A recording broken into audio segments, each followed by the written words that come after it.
2026 সালের ফুটবল বিশ্বকাপের FIFA world cup জিতবে ক্রিস্টিয়ানো রোনালদো বা তার দল, এবং সেই বিশ্বকাপের ফাইনাল ম্যাচ খেলবে মেক্সিকো এবং পর্তুগাল। এরকম একটি প্রেডিকশন বা ভবিষ্যৎবাণী করেছে সিমসন কার্টুন। সিমসন কার্টুন 1997 সালে কার্টুন ভিডিওতে এই বার্তাটি প্রকাশ করেছিল, যে ভিডিওটি নিয়ে বর্তমানে প্রচুর পরিমাণে আলোচনা এবং সমালোচনা হচ্ছে। তাদের সেই ভিডিওতে নেক্সট বিশ্বকাপ নিয়ে তারা 3টি ভবিষ্যৎবাণী করেছে। খুব আশ্চর্যের বিষয় হচ্ছে সেই ভবিষ্যৎবাণীর একটি ভবিষ্যৎবাণী অলরেডি বাস্তবায়ন হয়েছে। তারা যে ভবিষ্যৎবাণীগুলো করেছে তার প্রথমটা হচ্ছে 2026 সালের ফুটবল বিশ্বকাপ অনুষ্ঠিত হবে আমেরিকাতে, যেটা আমরা সকলেই জানি। এবং তাদের দ্বিতীয় ভবিষ্যৎবাণী হচ্ছে সেই বিশ্বকাপের ফাইনাল ম্যাচ খেলবে মেক্সিকো এবং পর্তুগাল। এবং তাদের তৃতীয় ভবিষ্যৎবাণী হচ্ছে সেই বিশ্বকাপে উইনার হবে পর্তুগাল। দেখেন, সিমসন কার্টুন এর আগে অনেক ভবিষ্যৎবাণী করেছে যেটা পরবর্তীতে এসে সত্যি হয়েছে। যেমন সিমসন কার্টুন 2000 সালে ডোনাল্ড ট্রাম্পকে নিয়ে একটি ভবিষ্যৎবাণী করেছিল,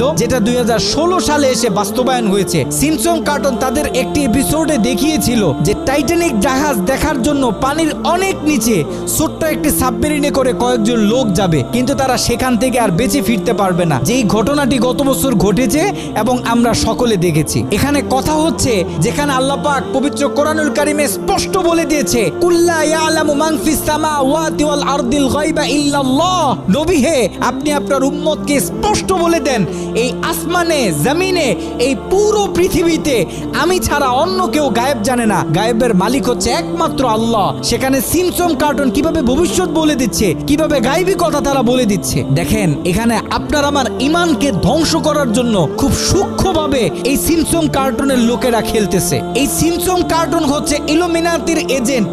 আর ইলুমিনাতি কতটা ভয়ঙ্কর এবং কতটা শক্তিশালী গুপ্ত সংগঠন এটা আমরা সকলেই জানি। যেখানে ইলুমিনাতির জন্য কাজ করে ডোনাল্ড ট্রাম্পের মতো বিশ্বের বড় বড় নেতারা, যেখানে ইলুমিনাতির জন্য কাজ করে হলিউড বলিউডের বড় বড় সিঙ্গার, বড় বড় অ্যাক্টররা, সেখানে ইলুমিনাতির কতটা শক্তি এটা তো আমরা সকলেই জানি। এই ইলুমিনাতির এজেন্ডা বাস্তবায়ন করে এই সিমসন কার্টুন। মানুষের ইমান ধ্বংস করে দেওয়ার জন্য, নিজেদেরকে জানান দেওয়ার জন্য তারা মূলত এই কাজটা করে। সিমসন কার্টুন কিভাবে ভবিষ্যৎবাণী করে এটা আপনাদেরকে আমি একটু বুঝিয়ে দিই। সিমসন কার্টুন প্রথম একটা ভবিষ্যৎবাণী করে এবং সেই ভবিষ্যৎবাণীটা বাস্তবায়ন করার জন্য তারা নিজেরা কাজ করে। তারা কিন্তু অনেক ভবিষ্যৎবাণী করে, সবগুলো কিন্তু বাস্তবায়ন হয় না, সবগুলো কিন্তু বাস্তবিক রূপ পায় না। তারা যেটার পিছনে কাজ করতে করতে বাস্তবিক রূপ দিতে পারে সেটা তারা মানুষের কাছে ছড়িয়ে দেয়, যে দেখো আমরা বলেছিলাম অনেক বছর আগে, 20-25 বছর আগে, যে এরকম একটা ঘটনা ভবিষ্যতে ঘটবে, যেই ঘটনাটা এখন এসে ঘটেছে। তারা যেই ঘটনাকে বাস্তবায়ন করতে পারে সেটাকে মানুষের সামনে ঢালাও ভাবে প্রচার করে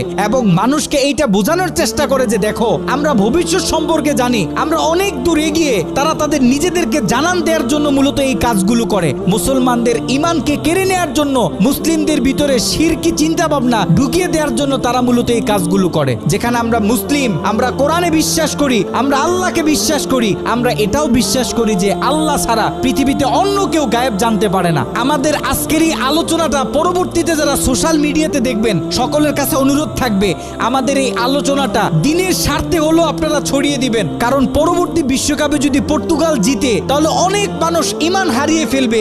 অনেক মানুষ এটা মনে করবে যে সিমসন কার্টুন বলেছে বিদায়, হয়তোবা পর্তুগাল বিশ্বকাপ জিতেছে, কিন্তু আসলে ঘটনা তো এটা না। এ কারণে আমরা সকলে যেন নিজেদের ইমানের উপর অটুট থাকি। পৃথিবীর কোথাও যেন আমরা আমাদের ইমানকে হারিয়ে না ফেলি। পৃথিবীর কোনো শক্তির সামনে আমরা যেন মাথা নত না করি এবং অন্য মুসলিম ভাইরাও যেন এই ভুলগুলো না করে, আমরা যেন এই বিষয়ে সতর্ক হই।